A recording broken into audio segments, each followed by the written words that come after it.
আসসালামু আলাইকুম রহমতুল্লাহ বরকাত আলহামদুলিল্লাহ আলহামদুলিল্লাহ ওয়াহদাহু লা শারীকা লাহু ওয়াসসালাতু ওয়াসসালামু আলা মান লা নাবিয়্যা বাদা। সুপ্রিয় দর্শক শ্রোতারা, আজকে আমি আপনাদের সম্মুখে সূরা ইখলাসের সংক্ষিপ্ত ব্যাখ্যা তুলে ধরার চেষ্টা করব। প্রথম বলতে যে সূরা ইখলাসের ফজিলত কি, দেখেন এই ব্যাপারে ইবনে কাসিরের মধ্যে একটি বর্ণনা পাওয়া যায় যে আল্লাহ রাসূল সাল্লাল্লাহু আলাইহি সাল্লাম বলেছেন, যে ব্যক্তি সূরা ইখলাস সকালবেলা, সূরা ইখলাস এবং সূরা নাস, ফালাক তিলাওয়াত করবে, এই তিন সূরা তাহার জন্য যথেষ্ট। অর্থাৎ সকল প্রকার বালা মুসিবত থেকে আল্লাহ রাব্বুল আলামিন তাহাকে রেহাই দিবেন। এখন আসুন সূরা ইখলাসের ইখলাস শব্দের অর্থ কি। দেখেন, ইখলাস শব্দের বাংলা অর্থ হচ্ছে বিশুদ্ধতা, আন্তরিকতা এবং একনিষ্ঠতা। এটা হচ্ছে শাব্দিক অর্থ।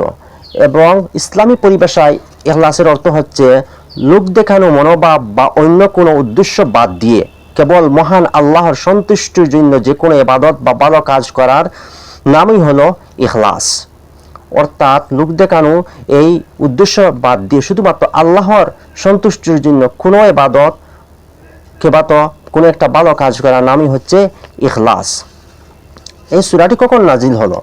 এই সূরাটি তখনই নাজিল হয়েছে, অবতীর্ণ হয়েছে যখন আরবের মুশরিকগণ অর্থাৎ মক্কার মুশরিকগণ নবী করিম সাল্লাল্লাহু আলাইহি সাল্লামের কাছে গিয়ে আল্লাহর গুণাবলী এবং আল্লাহর গোষ্ঠী খানদান সম্পর্কে জিজ্ঞাসা করলেন নবীজির কাছে। নবীজি যখন তাহাদের কাছে ইসলামের তবলিগ করলেন, তখন তারা আল্লাহর পরিচয় চাইল। তখন এই সূরাটি নাজিল হয়েছে, অবতীর্ণ হয়েছে।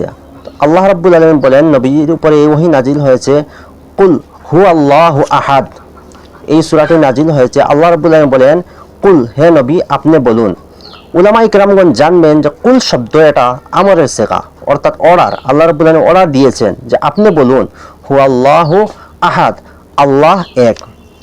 এখন দেখুন, এই শব্দের মধ্যে আহাদ শব্দের অর্থ হচ্ছে এক। আহাদ শব্দের অর্থ হচ্ছে এক, এটা আরবি শব্দ। ওয়াহিদ বলা হয়, ওয়াহিদ শব্দের অর্থ হচ্ছে এক। কিন্তু এখানে একটা প্রশ্ন হতে পারে যে এখানে আল্লাহ রাব্বুল আলামিন আহাদ বললেন, ওয়াহিদ বললেন না কেন? কুল হুয়াল্লাহু ওয়াহিদ কেন বললেন না, আহাদ কেন বললেন? দেখেন, এই ব্যাপারে আহাদ এবং ওয়াহিদের মধ্যে সামান্য একটা পার্থক্য রয়েছে।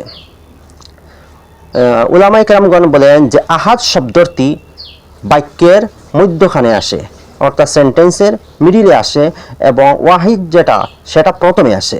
এখন দেখেন, এখানে মিডিল এসেছে, কুল হুয়াল্লাহু আহাদ মধ্যখানে এসেছে। আরেকটা পার্থক্য হচ্ছে যে আহাদ এবং ওয়াহিদের মধ্যে আরেকটা পার্থক্য হচ্ছে যে ওয়াহিদের মধ্যে নফি অর্থাৎ না হওয়া, সেটা না হওয়া এবং হওয়া দুটো থাকার সম্ভাবনা থাকে ওয়াহিদের মধ্যে। কিন্তু আহাদের মধ্যে হওয়ার সম্ভাবনাটা থাকে না, শুধুমাত্র না হওয়া, এটা আহাদের মধ্যে পাওয়া যায়। কিন্তু ওয়াহিদের মধ্যে হওয়া না হওয়া এই দুইটার অর্থ থাকার সম্ভাবনা থাকে। আহাদের মধ্যে শুধু না হওয়া। যেখানে বলা হয়েছে কুল হুয়াল্লাহু আহাদ, আপনি বলুন আল্লাহ এক, অর্থাৎ আল্লাহ ছাড়া অন্য কোনো মাবুদ নাই। আহাদ শব্দ ব্যবহার করেন। যদি ওয়াহিদ ব্যবহার করতেন তাহলে আল্লাহ ছাড়া অন্য কোনো মাবুদ থাকা না থাকা দুটা সম্ভাবনা থাকতো। কিন্তু আল্লাহ রাব্বুল আলামিন ডাইরেক্ট বললেন আহাদ, অর্থাৎ আল্লাহ ছাড়া অন্য কোনো মাবুদ নাই, এর কোনো সন্দেহর অবকাশ নাই এর মধ্যে। যাই হোক, এরপরে আয়াতের মধ্যে বলা হয়েছে যে আল্লাহুস সামাদ, আল্লাহ হচ্ছেন বেপরোয়া, আল্লাহ হচ্ছেন কারো মুখাপেক্ষী নয়, আল্লাহ কারো মুখাপেক্ষী নয়। সামাদ শব্দের অর্থ হচ্ছে, সেটা মফউলে, উলামায়ে কেরামগণ জানেন সেটা মফউলের অর্থের মধ্যে রয়েছে। সামাদ শব্দের অর্থ হচ্ছে আয় আল মাকসুদ ফিল হাওয়াইজি, আয় আল মাকসুদু ফিল হাওয়াইজি, অর্থাৎ সমস্ত প্রয়োজন যার দিকে ঘুরে যায় তাহাকে বলা হয় সামাদ। পৃথিবীর সমস্ত সৃষ্টি জগৎ যারা রয়েছে সমস্ত প্রয়োজন আল্লাহর দিকে যায়, সব আল্লাহর মুখাপেক্ষী, কিন্তু আল্লাহ কারো মুখাপেক্ষী নন। সামাদ শব্দ অর্থে আয় আল মাকসুদ ফিল হাওয়াইজি, যার দিকে সমস্ত প্রয়োজন ঘুরে যায় এবং যিনি কারো দিকে ঘুরে যান না তাহাকে বলা হয় সামাদ। আল্লাহ কারো মুখাপেক্ষী নয়, সমস্ত সৃষ্টি জগৎ হচ্ছে আল্লাহর মুখাপেক্ষী, এই জন্য আল্লাহু সামাদ বলা হয়েছে। আল্লাহ কারো মুখাপেক্ষী নয়, আল্লাহ হচ্ছেন বেপরোয়া, বেনিয়াজ বলা হয়। এখন আসুন, লাম ইয়ালিদ ওয়া লাম ইউলাদ। এখন আরেকটা প্রশ্ন আছে যে আল্লাহর ছেলে সন্তান কিংবা মেয়ে সন্তান আছেন কি, কিংবা উনার সন্তান, উনি কারো সন্তান কি? এখানে আল্লাহ ডাইরেক্ট বলেছেন লাম ইয়ালিদ ওয়া লাম ইউলাদ, আল্লাহ কারো সন্তান নয়। আল্লাহর কোনো সন্তান নাই লাম ইউলাদ এবং উনি কারো সন্তান নয়।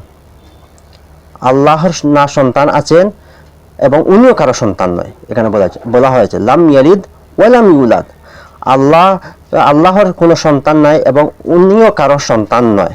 ওয়া লাম ইয়াকুল লাহু কুফুয়ান আহাদ, এবং আল্লাহর সমকক্ষ কেউ নাই। কুফুয়ান শব্দ ব্যবহার করা হয়েছে। কুফুয়ান শব্দের অর্থ কি? আল মুমাসিল, মিসল বরাবর, অর্থাৎ সমকক্ষ, সমান এবং বরাবর বলা হয়েছে। অর্থাৎ আল্লাহর সমকক্ষ কেউ নাই, আল্লাহর সমকক্ষ কেউ নাই। ওয়ালাম ইয়াকুল্লাহু কুফুয়ান আহাদ, আল্লাহর সমকক্ষ কেউ নাই। যাই হোক, সূরা ইখলাসের সংক্ষিপ্ত আমি ব্যাখ্যাটা করেছি আপনাদের সম্মুখে। বিশেষ করে বলা হয়েছে, যেমন কুফুয়ান শব্দের অর্থ ব্যাখ্যার মধ্যে বলা হয়েছে আয় লাম ইয়াকুন আহাদুন কুফুয়ান আয় মুকাফাতাহু। আরবুল কোরআনের মধ্যে বলা হয়েছে কুফু শব্দের অর্থ বরাবরই, সমকক্ষ, সমান সমান, অর্থাৎ আল্লাহর সমান সমান কেউ নাই। আল্লাহ সবচেয়ে উপরে, সবচেয়ে বড় বলা হয়েছে, আল্লাহর সমসাময়িক কেউ নাই। লাম ইয়াকুল্লাহু কুফুয়ান আহাদ।